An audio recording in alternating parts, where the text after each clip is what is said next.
ना प्लीज ना थोड़ा आगे ले लो जी, 2 गाड़ियां थोड़ा आगे ले लो। काला भैया एक मिनट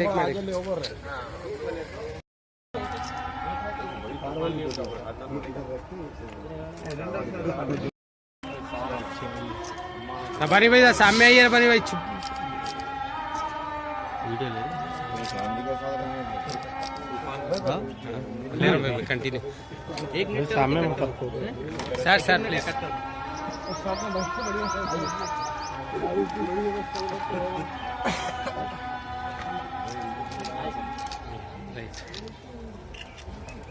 सर बीच में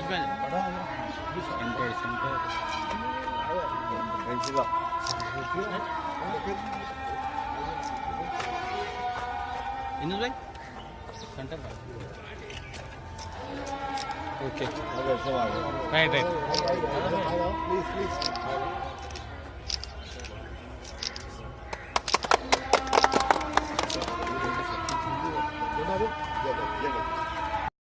देखो जुबेर भाई थोड़ा सुना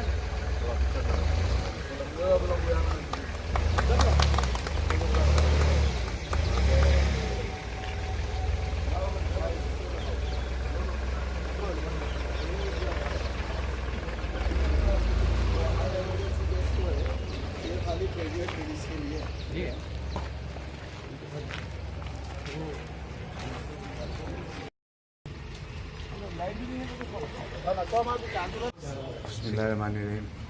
आज सदर मोहतरम की हिदायत पर हल्के कारवान के 2 एरिया हॉस्पिटल्स में एक कारवान पन्नीपुरे का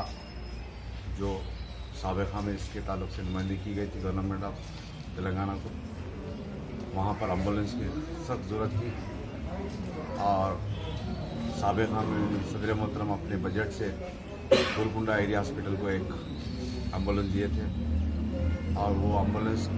नाकाफी रही थी। इसके लिए आज गोलकुंडा एरिया हॉस्पिटल को 102 एम्बुलेंस भी दिया गया और कारवान पन्नीपुरे को भी एक एम्बुलेंस दिया गया। ये एम्बुलेंस है ख़ास तौर से ख़वातीन के लिए जो प्रेगनेंट्स है, टेस्टा और दीगर कामों के लिए ये यूज़ में आएंगे और उसी तरह से 108 जो है वो भी अपने फील्ड के ऊपर रहेंगे। मैं तमाम हल्के कारवान के और जहाँ पर भी एरिया हॉस्पिटल्स के अंदर आकर ट्रीटमेंट कराते हैं उन तमाम से अपील करता हूँ कि आप पैसे देकर जाने की ज़रूरत नहीं है। आपको खुद गवर्नमेंट हॉस्पिटल्स के अंदर जो 2 एम्बुलेंस है इसको यूज़ करते हुए और दवाखाने का भी कोई भी कंप्लेंट है आपको, या चाहे कारवान पन्नीपुरा या गोलकुंडा एरिया हॉस्पिटल की जो भी कंप्लेंट है हमारे मेंबर्स को या मुझको फ़ोन कर बताइए। इंशाल्लाह इस हॉस्पिटल के जो भी कमज़ोरियाँ रहेंगी उन तमाम को पूरी करने की कोशिश की जाएगी। और वैसे ही गोलकुंडा एरिया हॉस्पिटल साबिक़ा में भी 1.5-2 साल से लगातार करोड़ों रुपए की लागत से यहाँ पर हॉस्पिटल में काम हो रहे डेवलपमेंट के और इंशाल्लाह अनकरीब में फिर यहाँ पर एक 35 लाख की लागत से फिर मंजूर हुए काम और एक बिल्डिंग भी मंजूर हुई और यहाँ के जितने भी पेंडिंग काम से तमाम के तमाम काम 1-2 महीने के अंदर मुकम्मल करने का तयफ़ुन दिया गया।